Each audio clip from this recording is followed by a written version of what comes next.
Bienvenue dans mon garage. Aujourd'hui, je vais vous parler des NDT, des Non-Destructive Testing. Ça, c'est des inspections, en fait, qui ne détruisent pas qui n'abîment pas, ne détruisent pas la pièce inspectée, le matériau inspecté. C'est très important en aéronautique d'être capable d'inspecter sans briser rien. Il faut savoir que ces inspections-là sont sur des endroits critiques de l'avion, que c'est aussi des fois à des endroits qu'on ne peut pas avoir accès. Fait que c'est des inspections qui sont très très très utiles. Il faut savoir que dans l'aéronautique, 95% des inspections se font visuellement à l'aide de flashlights, de miroirs, de caméras, des petites caméras qu'on va insérer dans des trous, des trucs comme ça. Ça, c'est pour commencer. En fait, il y a 5 NDT qui existent, utilisés en aéronautique. Il y a l'inspection par microfissure que j'ai présenté dans mes dernières vidéos. Il y a aussi les inspections par particules magnétiques qu'on va plus approfondir aujourd'hui. Il y a l'inspection par rayons X aussi, littéralement des rayons X qui vont nous permettre de prendre des photographies, des trucs comme ça. Il y a le courant de Foucault et aussi les ultrasons. Ça, c'est toutes des méthodes que les prochaines vidéos on va pouvoir parler, mais plus précisément aujourd'hui, on va s'attarder sur les inspections par le NDT de particules magnétiques. Ce que ça sert de faire les NDT, ça sert de pouvoir identifier des micro-fissures à des endroits et aussi de pouvoir décider de la corrosion entre deux tôles complètement. On peut pas, juste avec les yeux, on peut juste pas le voir. Fait que c'est pour ça qu'on a besoin des inspections qui sont plus poussées technologiquement. Donc, comme je le disais plus tôt, les NDT servent à déceler des micro-fissures. L'endroit parfait pour trouver des micro-fissures, c'est aux charnières des ailerons, des flaps, des volets hypersustentateurs qui se trouvent sur l'aile. Parce qu'ils sont soumis à de très fortes pressions dues à l'air qui frappe très violemment sur ceux-ci. Pourquoi que ça frappe violemment? Parce qu'ils sont notamment utilisés pour donner un mouvement de roulis à l'avion. Donc, c'est souvent utilisé dans le vol et c'est le plus fréquemment utilisé pour décoller et pour atterrir. Pour atterrir, ça freine énormément l'avion. C'est pour ça que ces flaps-là se lèvent pour encore plus freiner. Donc, on peut comprendre qu'aux charnières, il y a beaucoup de pression, de tension qui s'effectue là. Il y a beaucoup de travail. Donc, il est important de vérifier s'il n'y a pas de micro-fissure qui se crée à la longue. Parce que si une micro-fissure n'est pas détectée, elle peut s'aggraver. Puis, littéralement, l'aileron pourrait arracher dans un cas extrême. Donc, c'est vraiment important de pouvoir faire cette inspection-là sur les ailerons. Une autre utilité du NDT, c'est de déceler de la corrosion entre deux plaques rivetées ensemble. On ne veut pas toujours défaire les plaques, enlever les rivets, remettre les rivets, enlever les rivets. Donc, des fois, on va utiliser les NDT pour bien s'assurer qu'il n'y ait pas de corrosion qui se crée entre deux plaques.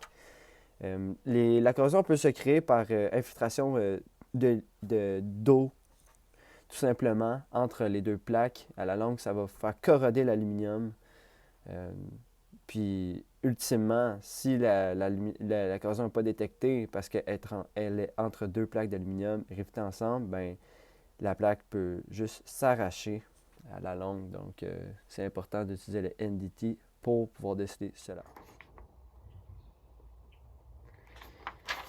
On le sait, les inspections par liquide pénétrant servent à déceler les micro-fissures. Sur un avion, les micro-fissures sont... ils peuvent avoir des micro-fissures sur le fuselage, sur les ailerons, sur les charnières, notamment sur le revêtement extérieur. Je ne vous ai pas encore parlé des avantages d'une inspection par liquide pénétrant. Alors, les avantages sont que ça peut s'effectuer sur n'importe quel métaux. L'avantage aussi, c'est que c'est un NDT, donc ça n'abîme pas le matériel. Désavantage, par contre, que je ne vous ai pas parlé, c'est que c'est juste une inspection de surface qui s'effectue sur la pièce, c'est pas en profondeur. Donc, c'est pour ça qu'on a besoin des autres NDT, qu'il y en a d'autres qui sont utilisés pour plus des inspections de profondeur. Un désavantage aussi que les surfaces rugueuses sont difficiles à inspecter avec une inspection par liquide pénétrant. Alors voilà. Donc, c'est la théorie sur l'inspection par liquide pénétrant. Alors, à l'aide d'une loupe, c'est pour dire que la microfissure est beaucoup plus grosse qu'en vérité. Donc, ils font des microscopes pour pouvoir voir les microfissures. Donc, quand il y a une microfissure qui apparaît dans l'inspection d'un liquide pénétrant, première étape qu'il faut faire, en fait, c'est d'enlever la peinture. Deuxième étape, je dirais, ce serait de plonger la pièce dans le liquide pénétrant pendant 10 minutes. Par la suite, ce qu'il faut faire, c'est venir enlever le liquide pénétrant sur la surface de la pièce, grossièrement. Il ne faut pas avoir un jet très puissant. Comme ça, le liquide pénétrant est emprisonné dans la microfissure. Et finalement, on utilise le révélateur qu'on asperge partout la pièce et les microfissures vont revenir à la surface. Donc ça, c'est la théorie sur les microfissures. Je vais donc vous faire la narration d'une vidéo que j'ai trouvée à propos d'une inspection par liquide pénétrant.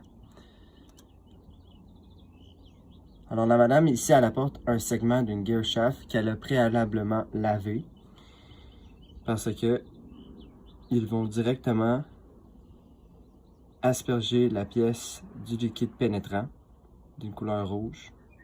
Là, à ce moment-ci, pendant 10 minutes, le liquide pénètre les microfissures. Après, on lave sommairement la pièce, on la rince en fait, pas trop longtemps, juste pour enlever le surplus du liquide pénétrant.